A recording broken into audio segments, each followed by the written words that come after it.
All right. Hello, hello, hello. War Eagle, everybody. We are in the studio for our semi-weekly Sunday afternoon AU Wishbone live show. I think I'll record this one. Let me start that over then. Hello, and welcome to the semi-regular AU Wishbone live Sunday video show with commentary and questions.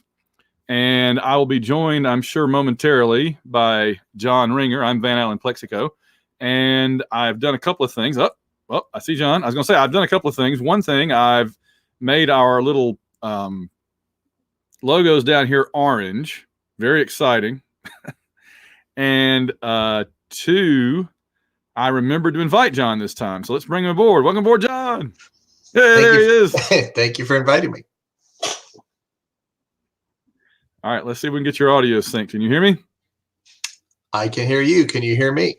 There we go. Yeah, it was a little draggy at first. Oh, I see that Lane Kiffin is I see the burner account. This man is an imposter. This is Lane Kiffin's burner account. We all know the truth. You can't fool us. Auburn Elvis asked the question. He asked the question, and I'm standing by. I'm standing by in case we have another scandal rocking the AU Wishbone. Yeah. Hey! All right. So that answers the question. We do not have a scandal rocking AU Wishbone. We do not. So let me. I know you're all disappointed. Yeah. Hey, Bruce. Good to have you on board. So we got several people watching now. Hopefully it's working because I sent out the link. I sent out the link to Twitter, Facebook, and Patreon, I think, to and I actually did the right one this time. I didn't screw it all up. We're very excited about that. Well, our listeners don't want to hear about our technical problems. We have enough of those already. But so John, we are here to talk about just to have our usual Sunday conversation. I guess that the two main things we've got are what's going on with the team, preparation for the bowls and recruiting, and then also the basketball team finally played a basketball game on yesterday, Saturday. It was pretty entertaining. So did you get to watch the basketball game? I did not, but I did listen to the second half on the Auburn Radio Network, and sounded, an intense game. And I've watched the highlights later, but St. Louis is a good team. It was a physical game and a game where we didn't play our best, and they really tried to take like Samir out of the game, and some other guys had to step up and make plays, but. It's that was a quality win on Auburn's resume that will help Auburn when we get to tournament selection time, and that will help them kind of be battle tested heading into SEC's play. That was a very physical game. Yeah, we had my oldest daughter's boyfriend over, who is a student at SLU, and so he had the hope. But apparently their previous game was against SIU Carbondale. That's my wife's alma mater. Yeah. Yeah. So they did lose one game. I don't remember who it was too, but yeah. So that was good. So they look good. They're still undefeated. And did I miss a dunk? Auburn Elvis. Oh yeah, it was a big second half dunk. It was I'll think about who it was in a moment. It was one of the backup guys that went up and got it, made a big dunk. Cambridge. Cambridge. It was Cambridge. Okay. He's impressed me a little bit. Mm-hmm.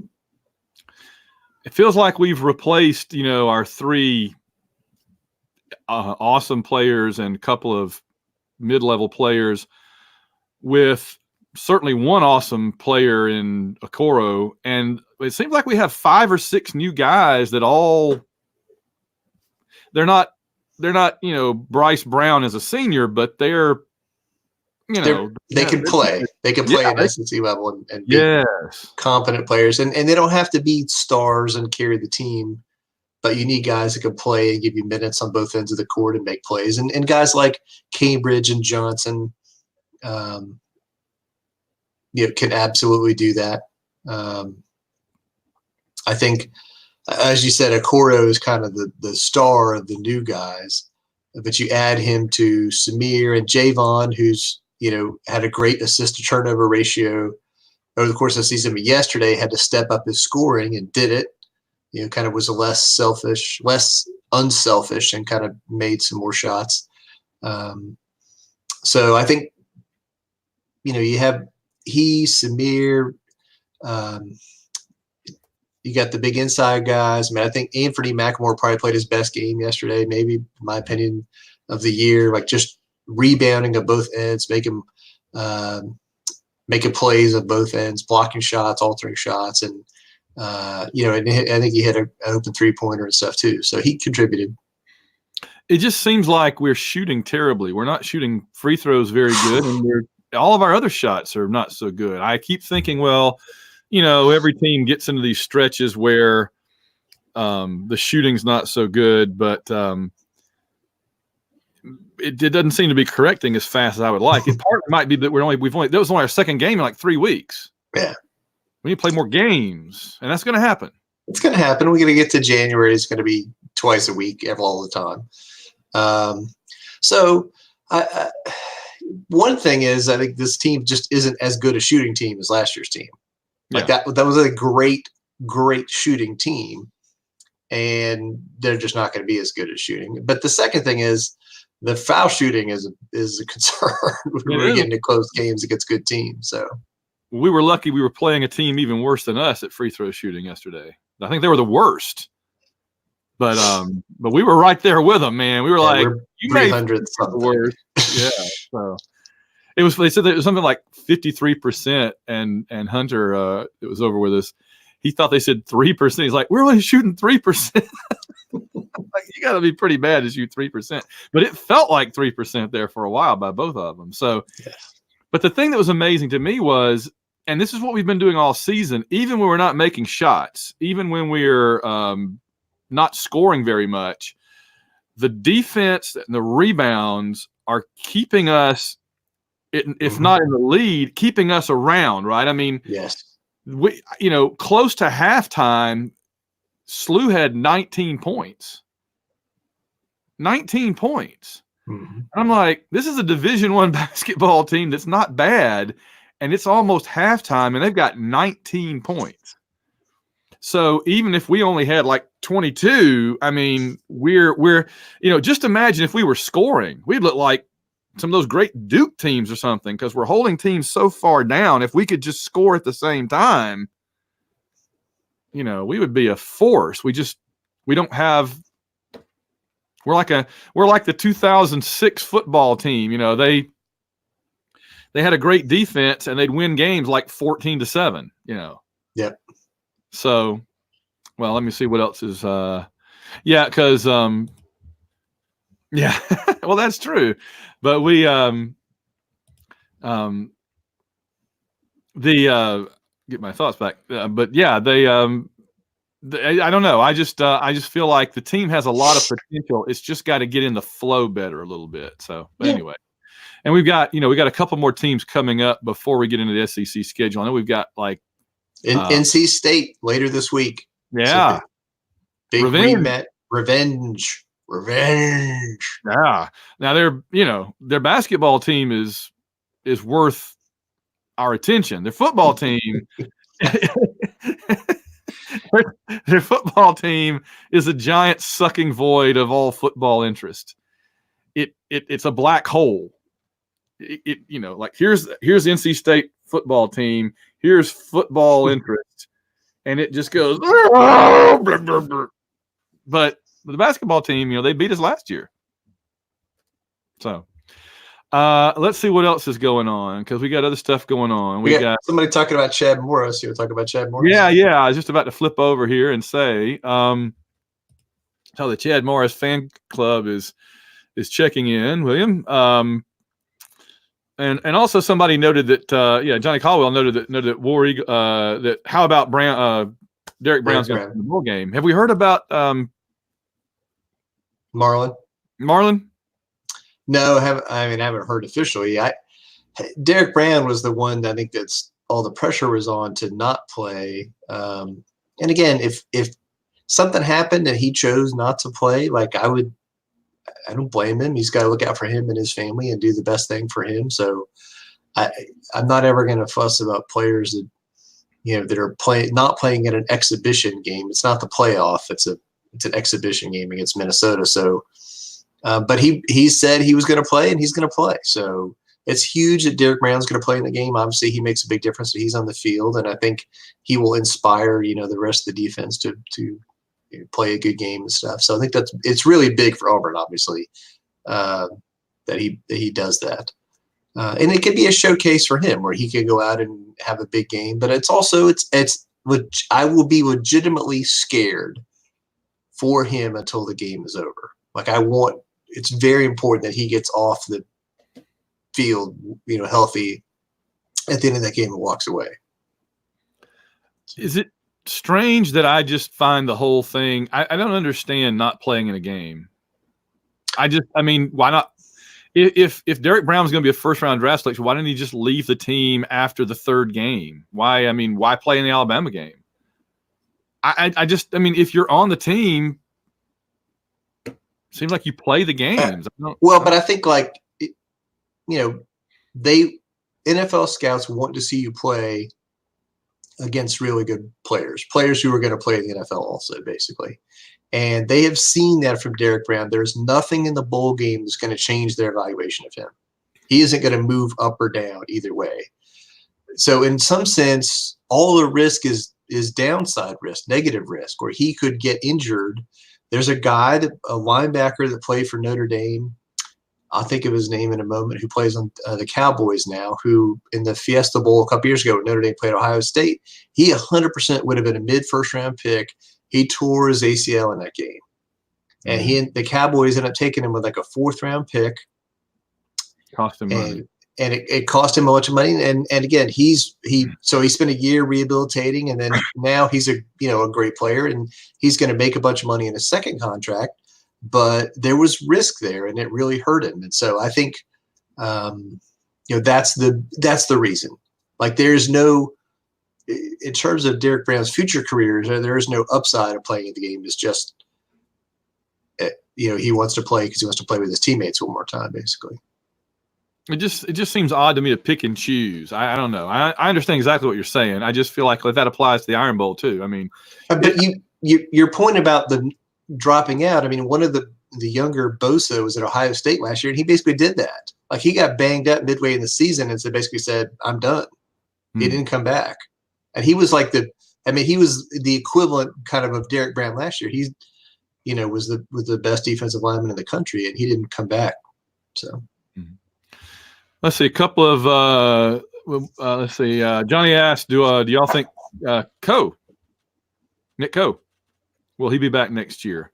I've heard everything I've heard is the indication that he's going somewhere else, or he's not happy, or he doesn't get along, or whatever. So and I think the other thing about this year's team is it had great leadership and great senior leaders or whatever. And so part of the idea is if Nick Coe isn't going to be a positive influence in his actions and his words and his behavior and his, the way he practices, the way he plays, then maybe we want him to go somewhere else. It's tough to say that about a good player, but this is just, from hearing other stuff, I think that's a possibility. And I think maybe he wants to go somewhere else and, as a grad transfer and get an opportunity to play for somebody different in a different system and show what he can do, whatever. So I think it's up to him. What he wants to do, but I think there's the other side of that too, where I think, if there were issues with him, the way he practiced, the way he prepared for games and stuff, and off the field stuff, then that's an issue if that guy's going to be one of your senior, leaders on defense next year. Let's see. A couple of recruiting things. Let's see. So William Thrasher points out signing day is coming up Wednesday. That'll be huge. And early signing day is signing day. Right. I mean, we're literally going to sign, 20 of our 25 players probably on this week. And so it is huge. And we had a huge weekend this weekend. It was mostly the big guys who are already committed to Auburn coming in, but it was big because they could meet Chad Morris. And it was very good. So I think that's a positive thing. And I think we're going to have a very good recruiting class. I mean, I think that, there were a lot of recruits at the Iron Bowl. I think we were in good position already, but I think this is going to allow us to finish strong. Yeah. And I think some of the guys getting reevaluated, who bumped up, Tank Bigsby and those kind of guys. So, I think part of the thing out there is they want to sign another, an extra quarterback.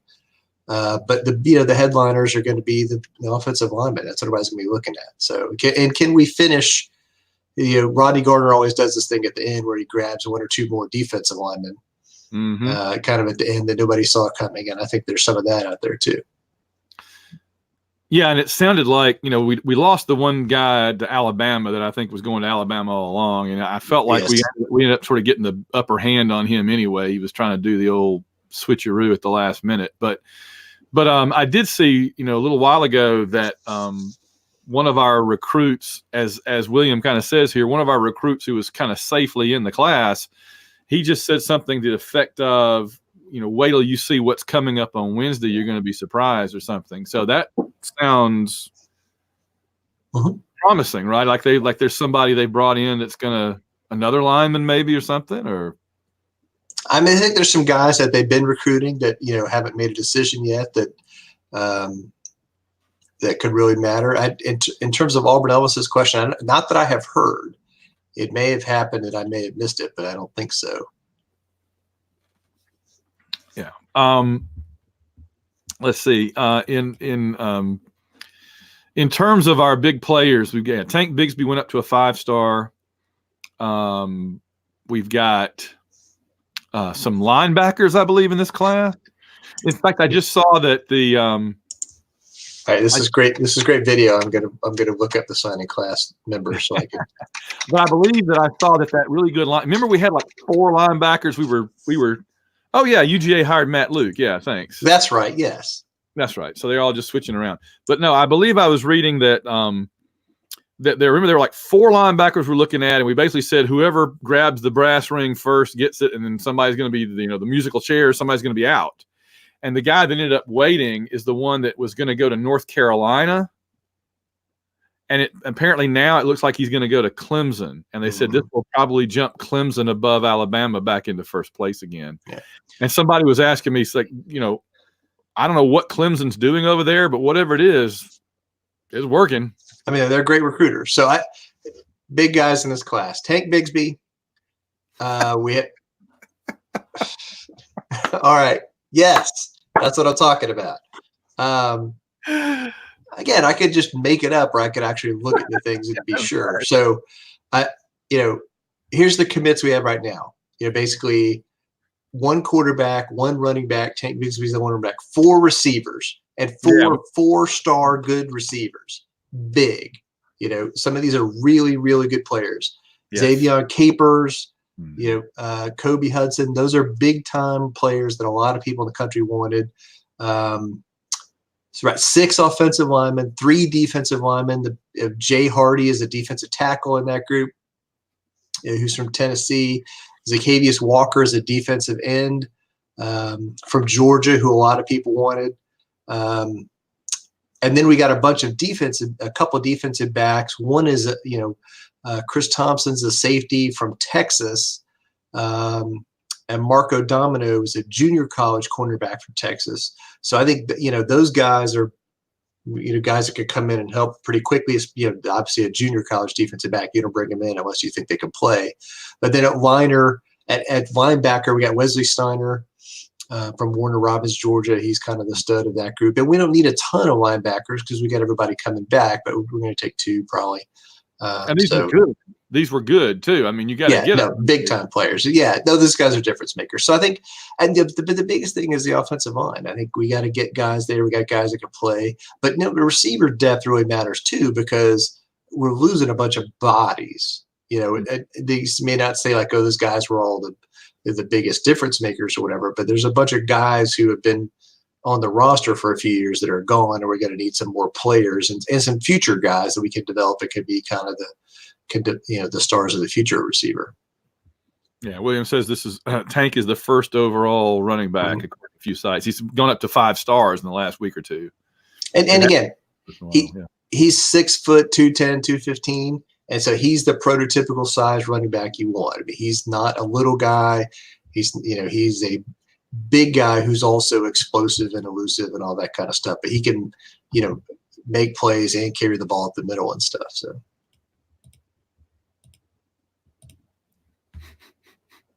yes, I think. Well, it's 2 things. I think CADILLAC is a good recruiter. And I think he's helping in that area a lot. I think he's out there making stuff happen, but also think the sharing the load thing matters, both because there's a chance for them to get the football early, but also because they know we're not going to run them into the ground.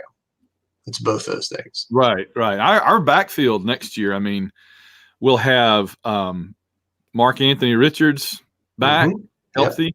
We'll have Tank coming in. Booby's still around. People are going to be talking about him like he's Brandon Cox one of these days, because it'll seem like he's been around forever. He seemed like a junior last year and this past season, and he's like a sophomore, right?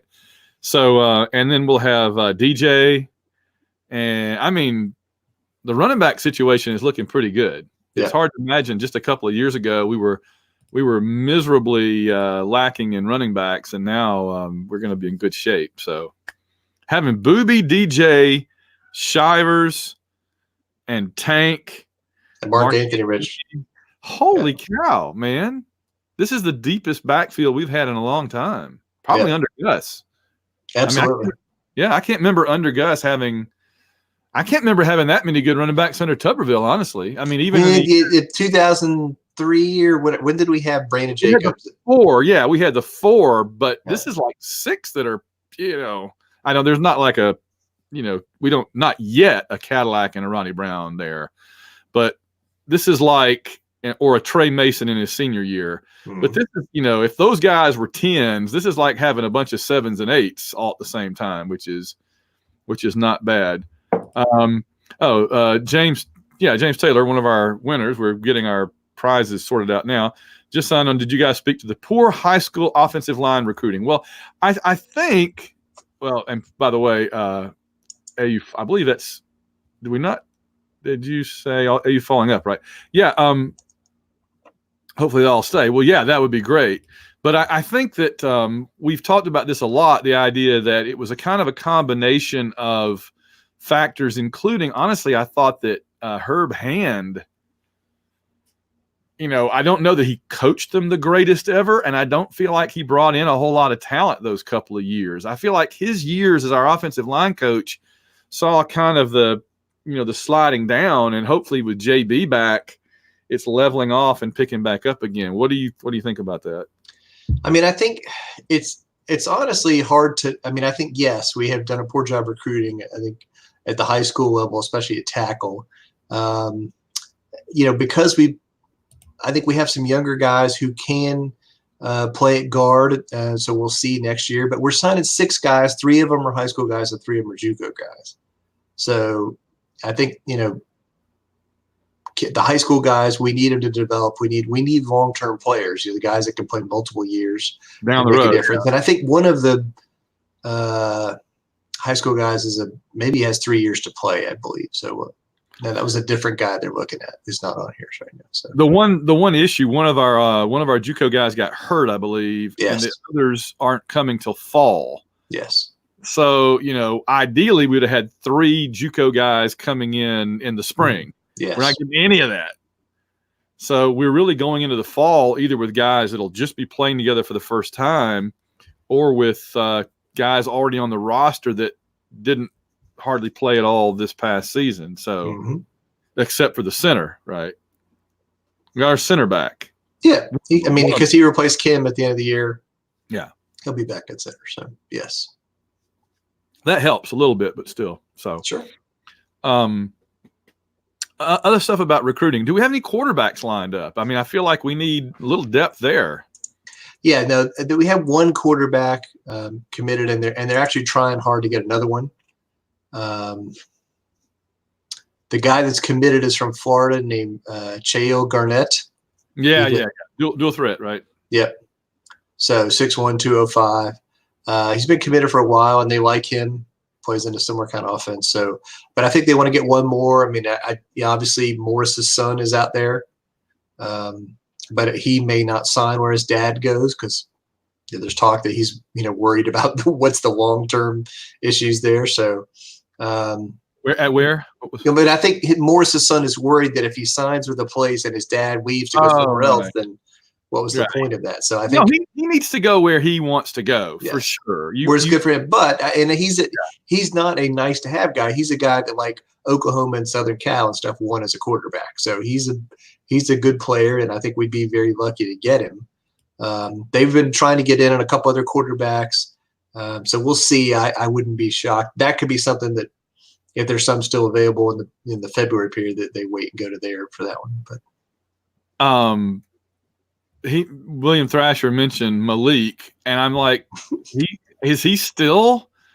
There's no way he has another year of eligibility. Malik? I believe so.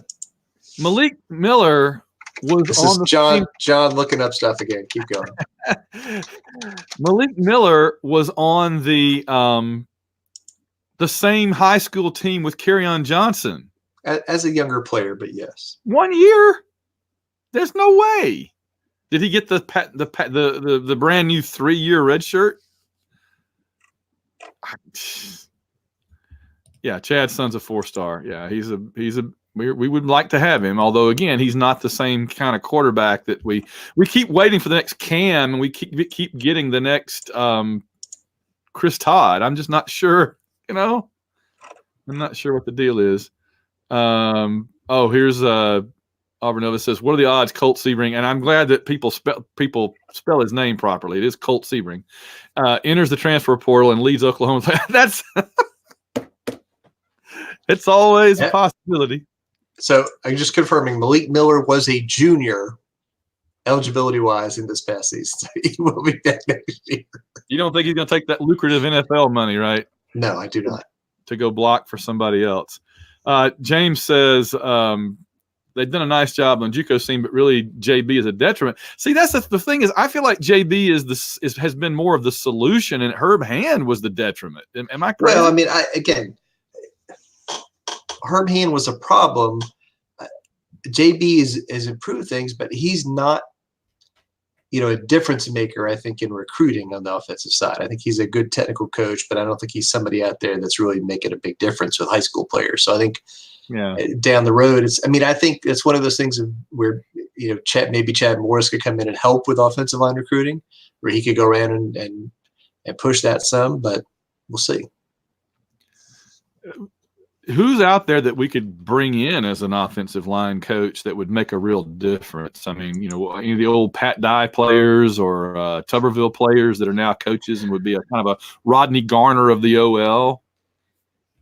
I don't know off the top of my head. I have to go look around and see who's still in coaching. I mean, Stacy Searles was out there for a while, but that's the first name that came to my mind. Yeah, I'm not sure what you said that brought that about, but okay. It's so I think JB's made things better, but I do think, we need to recruit high school players and develop them.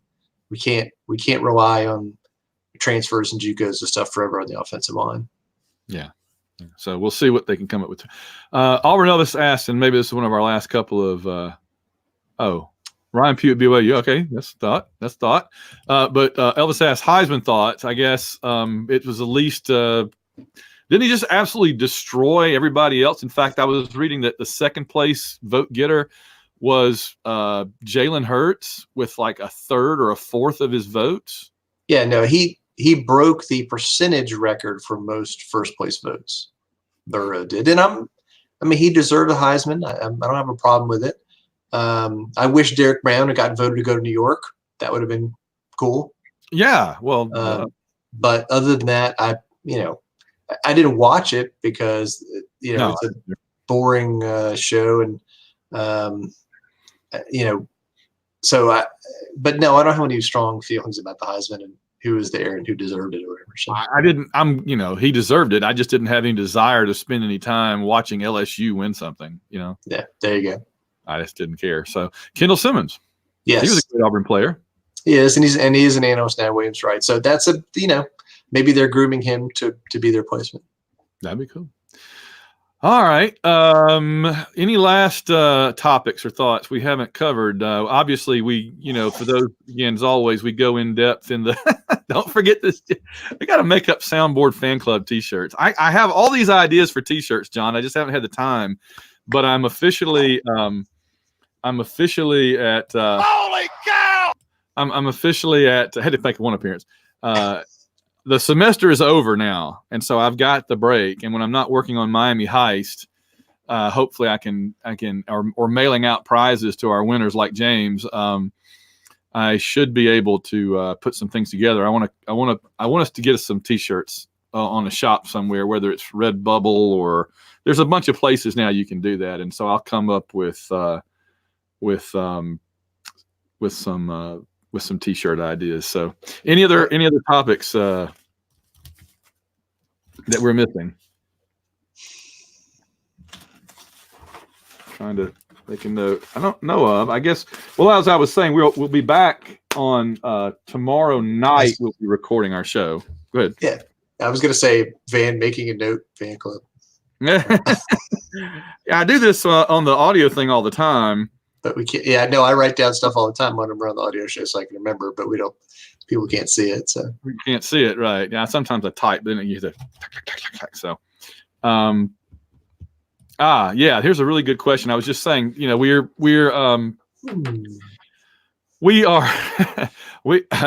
doing our normal hour and a few minutes shows recording tomorrow night, Monday night, and we've talked before about wanting to do more than one a month. There have been times, and I was looking back through our archives. I just changed. Let me explain real quick. I accidentally changed our website, thinking I was just trying it out, and it's like, you have successfully changed it. I'm like, no, I wasn't. And the web not preview, but execute. Exactly. There was no preview. I thought that was And the funny thing is the template we've been using for all these years since 2012 is no longer available. So when I accidentally changed it, there was no going back. So I've been in for the last hour. I went in and tweaked it and I added stuff. And one of the things I saw I added, this template let you add archives. So you can actually go to our Podbean page, auwishbone.podbean.com. You can go in and there's a little thing on the side and it lists every month. But it also, you can see how many shows we have per month. And there were a lot of them. We only, like in the off season, we only had like one show in a month. And I don't want to do that.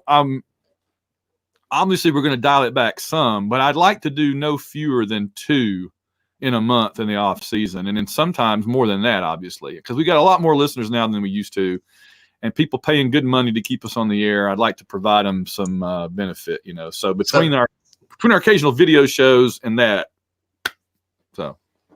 Having said that, I'm the planner. I'm the one that generally has to look at the calendar and think ahead about stuff. So we'll do the regular show tomorrow. Maybe we'll do the Travel Gus 2.0 if we're going to do that. I got some legwork I got to do between now and then, but that's coming up. We got to do that. And then again, the bowl game is the 1st. We're probably not going to do a show on December 23rd. But we could do like a week from today. We could do a recruiting signing day wrap up kind of thing, maybe. But then, we'll do a show, prepare for the bowl game and, follow up on more off season kind of stuff, probably the 29th, 30th in there. Right. Mm-hmm. So, and then we'll do, a show after, definitely the week after New Year's to talk about post bowl game. And if there were guys leaving early, going pro, transfer, that kind of stuff, we should know a lot of that stuff then. And as Elvis says, we got the bowl pick, and this is all patron stuff. If you are a patron of our shows, video, audio, whatever, John just sent out the pick'em link today. So if you're not already a patron, if you go to www.auwishbone.com and become a patron, you can get in our bowl pick'em and then be ready when basketball season gets going. We'll be doing the NCAA tournament thing as well, and there's a lot of other stuff too. So I think this is live video. My son's printing stuff, so there we go. Well, that's what I probably say. All right, so we usually do about 35 minutes on a Sunday afternoon. So let's wrap things up. And John, I will talk to you tomorrow night. I guess we'll do a show, right? Our Monday night show. And I don't know how lot we had to cover that we hadn't already covered, but we'll do it. And then we'll figure out what our plans are going forward. So as always, our time is up. We thank you for yours. War Eagle, John. War Eagle, man.